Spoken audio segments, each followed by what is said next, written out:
სტიქიური უბედურების ზონაში განმეორების საშიშროების გამო დარიალის ხეობაში გეოლოგები კვლავ 24 საათიან რეჟიმში განაგრძობენ მუშაობას. უამინდობის მიზეზით სამუშაოები მხოლოდ გუშინ გვიან ღამით შეწყდა, დღეს დილიდან კი კვლავ განახლდა. სტიქიური უბედურების ზონაში არსებული ვითარების შესახებ საგარეო საქმეთა უწყებამ დიპლომატიური კორპუსის წარმომადგენლებიც საქმის კურსში ჩააყენა.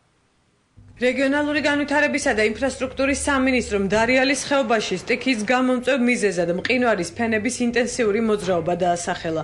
უწყების მიერ გავრცელებული განცხადების მიხედვით დარიალის ხეობაში ჰესის მშენებლობას კატასტროფასთან კავშირი არ აქვს. გაწმენდითი სამუშაოები დარიალის ხეობაში დილიდან განახლდა. შინაგან საქმეთა მინისტრის განცხადებით ხეობაში მეწყერის განმეორების საფრთხე ამ ეტაპზე არ არსებობს. მისივე ინფორმაციით სპეციალისტების დაკვირვების ქვეშაა მყინვარიც. იჭრება ახალი არprostი, სადაც მოხდება წყლის მიმართულების გადაგდება და მეორე თვით ბუნებრივად მიღებული კალაპოტის ჩაკიდვა მოხდება. ღამის განმავლობაში მყინვარწეზე თოვლის ნალექიანობა იყო, სადაც დაკვირვების ქვეშ არის ჩვენი მაშველების, ალპინისტების და გეოლოგების ქვეშ. ამ დროისთვის სახიფათო საშიშროებას არ წარმოადგენს.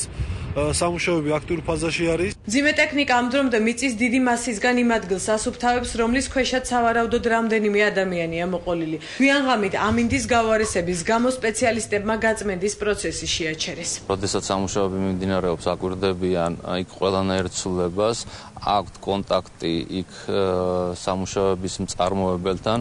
თუ რაიმე ცვლილება არის, დროულად, ოპერატიულად ხდება ამ ინფორმაციის მიწოდება და ხდება აქ მომუშავე პერსონალის უსაფრთხო ზონაში გადაყვანა. გაწმენდით სამუშაოებთან ერთად დღეს გეოლოგები მეწყრის გამომწვევ პირველად დასკვნასაც დადებენ. სპეციალისტებმა ვეტფრენით უკვე დაათვალიერეს ის ტერიტორია, საიდანაც 1,5 მილიონ კუბომეტრზე მეტი მიწის მასა ჩამოიშალა.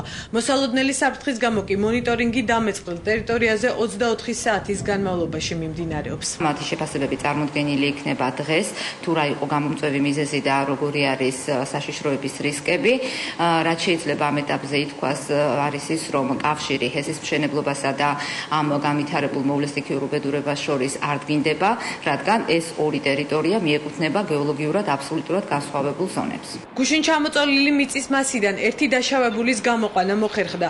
უკრაინის მოქალაქე, რომელიც სატვირთო მანქანის მძღოლი იყო, მიღებული დაზიანებების შედეგად საავადმყოფოში გარდაიცვალა. დაკარგულად ითვლება 7 ადამიანი.